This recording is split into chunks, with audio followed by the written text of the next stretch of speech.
lot, Maude. If I could ask you this, and you talked about your experience here in India when you last visited 2 years ago, and your experience here in India as you visited Bengaluru, which is really our innovation capital, if I could call it that. We just had Grimstone talk about how governments can play the role of enablers and facilitators.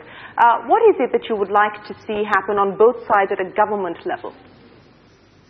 Well, I think one of the key things is we need to press ahead with the EU-India free trade agreement. And that's been a bit shaky now. Well, it's been stalled for a little time, and it needs to be re-energized. Because I think we've moved past the old world where people felt threatened by free trade agreements, and we know that this is not a zero-sum game. We have two strong economies, and New Zealand quadrupled in the 5 years after it had a free trade agreement with China. It increased its exports to China by 5 times, actually. It quintupled its exports. So the amount of trade, of two-way trade that is generated, and that means jobs. I mean, that comes down to, I'm a politician. I'm now retired from having to be elected, happily. But as a politician, what you care about is jobs. Are we creating jobs? And trade creates jobs. It doesn't threaten jobs. And you create a stronger economy. And of course the problem with free trade is that you don't necessarily have people turning up to your constituency surgeries saying, please introduce more free trade so I can have cheaper goods and services and have an opportunity to get a job, because people don't know what the jobs are. But in any free trade agreement, what you get is you get downward pressure on regulation, so that Ivan doesn't have to get 250,000 different approvals a year, which is a pretty staggering statistic. But it means that you can have things like mutual recognition of standards. You certainly address tariff issues, but that's only part of it. The bigger part of it is actually getting more regulatory congruence. As Gerry says, we have this huge advantage between Britain and India, that we share a huge amount of kind of common legal base. So that for us and India, the benefits of free trade in terms of generating wealth and jobs are absolutely stupendous. It's always good to hear the government talk about innovation. We're hoping that innovation is transported into government functioning as well. But Sashi Mukundan at BP, you're one of the largest FDI investors into India. You have a partnership here in India, already committed $7 billion. You've committed another $10 billion into the Indian market. It's been a tough business or a tough sector for you to navigate in. What is the sense that you get today, given the kind of policy direction that this government is holding out, whether it comes to pricing, whether it comes to the new exploration policy? What kind of opportunities do you see for collaboration within the oil and gas sector? Thank you. Sharon, what I would say is energy is going to be an integral part of India, because as India aspires to have explosive growth, energy becomes a key part of it. And as part of energy, it's also important for us to use energy in a responsible manner, make sure that we think about energy security as well as climate change. So these are critical pieces. It's important that we need to have the right policy and the right framework which will allow us to keep that purpose in mind as we move forward. Specifically, if I look at this whole area, it's important that there are 4 areas that we should be focusing on. One is around energy efficiency. How do we bring in more energy efficiency in all walks of life, whether it's transportation, industry, as well as your day-to-day working. Second area is how do we decarbonize India, and it's there you already have a huge program going on in terms of renewables and bringing in renewables into India.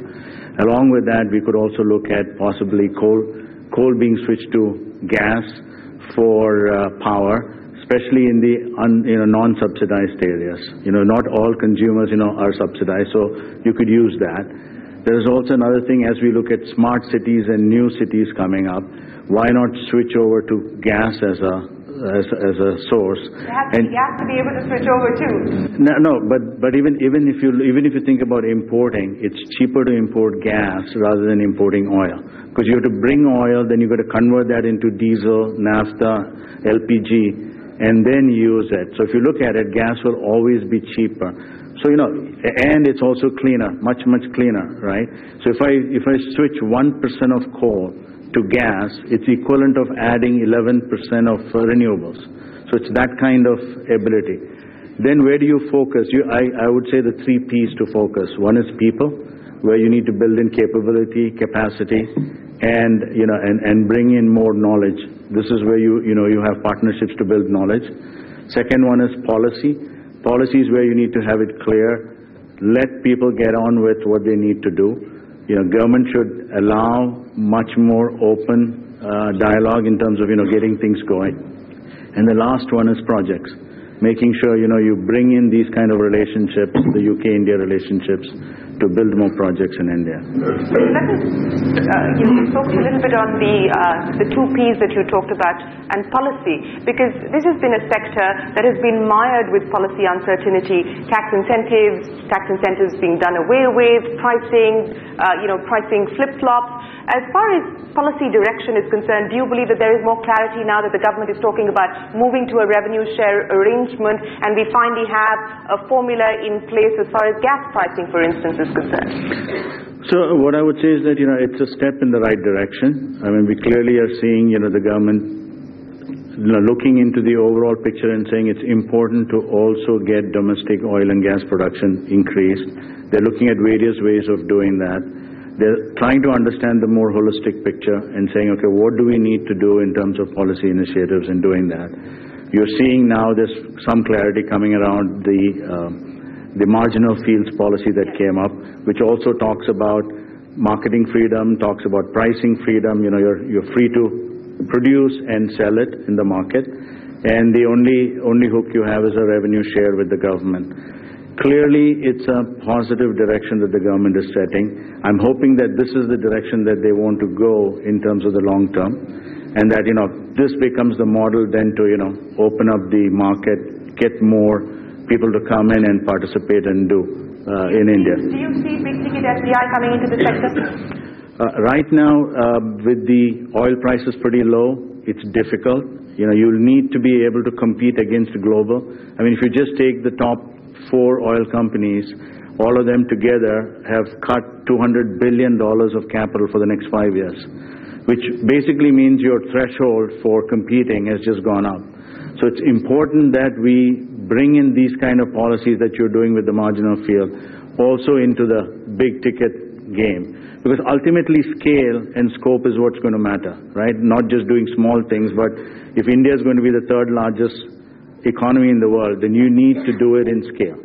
And that's where you need to see the clarity coming out. Okay, many thanks to our audience for joining us here and for being such patient listeners. Appreciate all of you sharing your thoughts and insights on doing business in both the UK and in India.